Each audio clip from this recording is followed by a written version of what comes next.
Polynomial root theorems.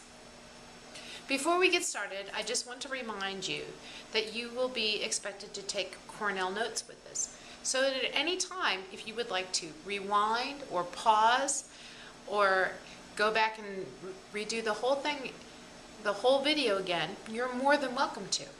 And I also want to remind you that I will expect to see questions and a summary on your Cornell notes. Okay. Polynomial division is done. The whole reason that we're doing that synthetic division and that long division is so that we can find the roots of the polynomial. Here is an example of polynomial division.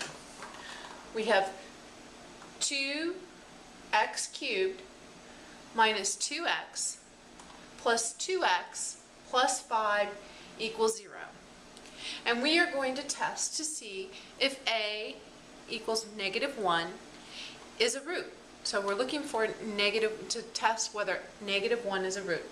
So the way we do this using synthetic division is we put our root test in the box and we take the coefficients 2, -1, 2, and 5. Now if you remember with synthetic division, we bring down the first number just like it is. We take this number and then we multiply by the number in the box. So 2 times -1 is -2. We add -1 plus -2 is -3. Bring that down here. We multiply this by what's in our box. -3 times -1 is +3. We add 2 plus 3 is 5. We multiply. 5 times -1 is -5. 5 plus -5 finally is 0. And this is, since this is 0, we have no remainder. And when we have no remainder, we know that what we divided by is a root. So, -1 is a root. And that also means that x plus 1 is a factor of my original polynomial. Okay. This is all well and good, but where do you get these roots from? I mean, it really actually is a guess and check. This is a valid guess and check situation. And we could choose any number in the world, so we could be doing these forever, you know. We could have one problem and it would take us forever to get it done because we don't know what to choose. Luckily though, we have theorems. Now I know theorems are not our best friend because we just got done with geometry, but in this case, yay theorems.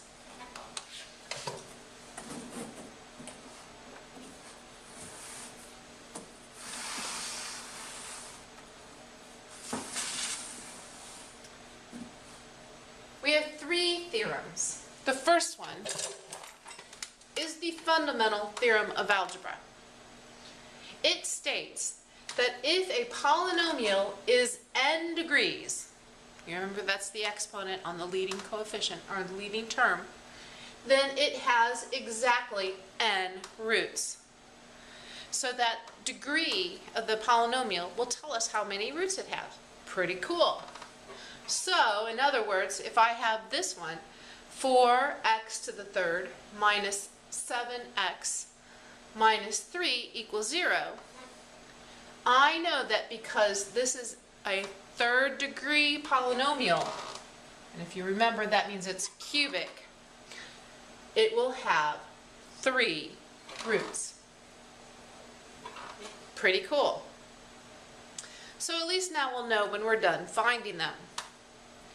We also have something called the rational root theorem, and that states that for any polynomial, and here's my polynomial with my leading coefficient to the end and the constant at the very end, where the coefficients are integers, meaning 1, 2, -4, something like that, the integer roots must be factors of the constant at the end.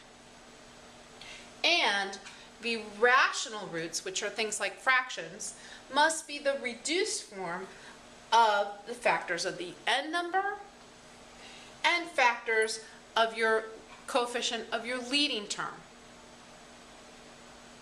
So here's our example again. This is the same example from up here.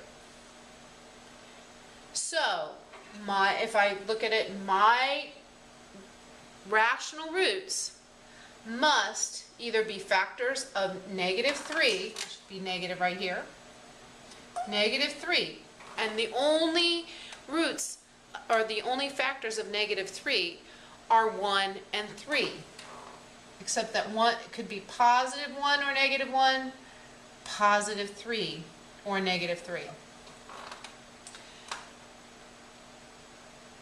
Or they could be rational roots, so that I have to look at the factors of my leading coefficient as well, which is 4, which is +1 and -1.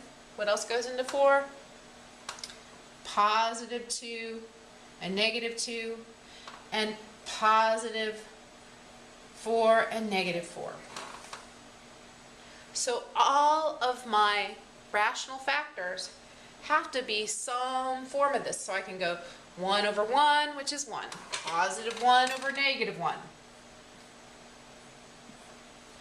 1 over 2 is +1/2 or -1/2. 1 over 4 is +1/4 or -1/4. Now I start with the 3's. It's kind of like the distributive property. Do you kind of get that? Then we have 3 over 1. That means it's either +3 or -3. 3 over 2. +3 over 2 or -3 over 2. And 3 over 4. So +3/4 and -3/4. Now keep in mind, we know there are only 3 roots. Yet right now we have a possible list of 1, 2, 3, 4, 5, 6, 7, 8, 9, 10, 11, 12 roots that we can try. It would be nice to not have to try them all.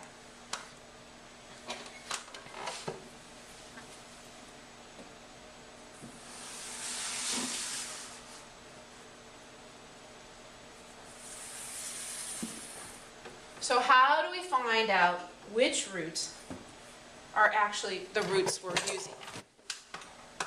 We use division. That synthetic division that we started with the whole lesson. So here we go. And I usually start with 1. More often than not, it's 1 or -1. So it's a good idea to start with 1. Besides, those are probably the easiest numbers to divide by. So we have this. We start with our 1 here. We have our coefficients